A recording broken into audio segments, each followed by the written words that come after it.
दिल्ली में मल्लिकार्जुन खड़गे के घर सचिन पायलट और अशोक गहलोत को साथ बिठाया गया था। खुद राहुल गांधी भी मौजूद थे। अंदर बैठक में क्या बात हुई, बाहर भनक तक नहीं लगने पाई। बस बैठक के बाद गहलोत और पायलट को साथ लेकर केसी वेणुगोपाल बाहर आए और सब कुछ ठीक ठाक हो जाने की बात कहकर चंद सेकंड में ही लौट गए। Congress president and Rahul Gandhi ji had a detailed 4-hour-long discussion with Ashok Gehlot ji and Sachin Pilot ji and in charge also. In this discussion, we have decided to fight election unitedly. Both of are in agreement that Congress party has to go together and definitely we will win election in Rajasthan. Delhi से लौटने के बाद सचिन पायलट जयपुर आए। इसके बाद अपने विधानसभा क्षेत्र टोंक के दौरे का प्रोग्राम बना लिया। पायलट ने टोंक में कई योजनाओं का लोकार्पण शिलान्यास किया। युवाओं के साथ जनसंवाद भी किया। कई जगहों पर मंच से भाषण भी दिया। लेकिन सचिन पायलट ने अपनी जुबान से कांग्रेस शब्द का इस्तेमाल एक बार भी नहीं किया, न ही अपनी सरकार की किसी योजना का जिक्र किया। हाँ, बीजेपी पर हमलावर जरूर दिखे।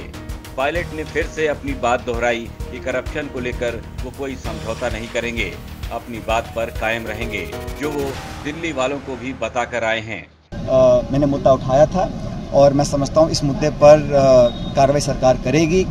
जैसा मैंने कहा परसों, मैंने इन बातों को दिल्ली में सब इन बातों को जानते हैं और मैं दोबारा कहना चाहता हूँ कि जो मैंने इश्यूज उठाए थे, खासकर करप्शन के इश्यूज, जो व्यापक भ्रष्टाचार, यहाँ लूट मची थी भाजपा के शासन में, उसके खिलाफ कार्रवाई करनी पड़ेगी। और जो नौजवानों को इंसाफ दिलाने की बात थी, उस पर मैं समझता हूँ किसी प्रकार का समझौता करना संभव नहीं है। 15 मई को इस बात को कहा था कि सरकार इस पर जल्द कार्रवाई करे और ये बात सब जानते हैं। तो मैं इंतजार कर रहा हूँ कि परसों हमने दिल्ली में बात की थी और कार्रवाई करने का जो दायित्व है वो कह चुके राज्य सरकार को करना है।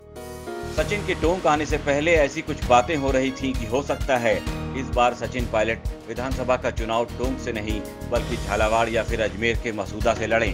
हालांकि जब पायलट मंच से बोले तब इन तमाम अटकलों पर विराम लगा गए। बीच में घोषणा करने के लिए, लेकिन आप लोगों से मिलते रहे, एक संबंध हम लोगों ने कायम किया है और ये संबंध, इसकी कोई कीमत नहीं है और संबंध बनाने से बनते हैं। अगर आपस में भाईचारा है, प्रेम है, मोहब्बत है, एक दूसरे के प्रति सहानुभूति है, तो सारे काम हो सकते हैं। इसलिए आप लोगों के बीच में आज आया था आपसे आशीर्वाद मांगने के लिए। सचिन पायलट ने टोंक में युवाओं के साथ जनसंवाद भी किया। इस दौरान लगाए गए पोस्टर में एक तस्वीर अशोक गहलोत की भी नजर आई। हालांकि पिछले दिनों नागौर के मोलासर में हुई किसान सभा में मुख्यमंत्री के स्वागत के लिए लगाए गए पोस्टर में सचिन पायलट मुर्दाबाद लिखा हुआ था। हालांकि अभी तक ये पता नहीं ये पोस्टर लगाने के पीछे किसका हाथ था, लेकिन मोलासर वाले किसान सम्मेलन में गहलोत गुट के नेताओं का ही जमावड़ा था। सचिन पायलट ने टोंक में कई कार्यक्रमों में हिस्सा लिया। कई जगहों पर सचिन का स्वागत हुआ। बावड़ी गांव में जलदेवी माता और मनशापूर्ण महादेव मंदिर में भी सचिन ने माथा टेका। इस दौरान सचिन महिलाओं के साथ पानी की समस्या पर भी बात करते दिखे। भारत माता की, भारत माता की, भारत माता की। सबसे पहले तो इस मंदिर के प्रांगण में हम लोग खड़े हैं। इस मंदिर के लिए, इस मंदिर के आसपास अच्छा निर्माण हो, उसके लिए मैं अपने विधायक कोष से 15 लाख रुपए दूंगा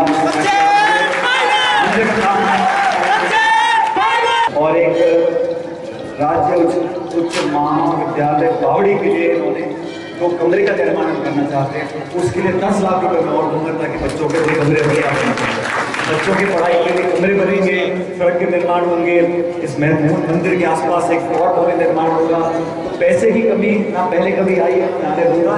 सचिन पायलट का टोंक में जो रुख दिखा उससे तो ऐसा ही लग रहा है कि वो फिलहाल अपनी बात पर अडिग हैं और आगे भी रहेंगे, क्योंकि पायलट ने पहले ही कहा था कि पद और सत्ता नहीं, उनके लिए जनता ही सर्वोपरि है। राजस्थान तक के लिए टोंक से मनोज तिवारी की रिपोर्ट।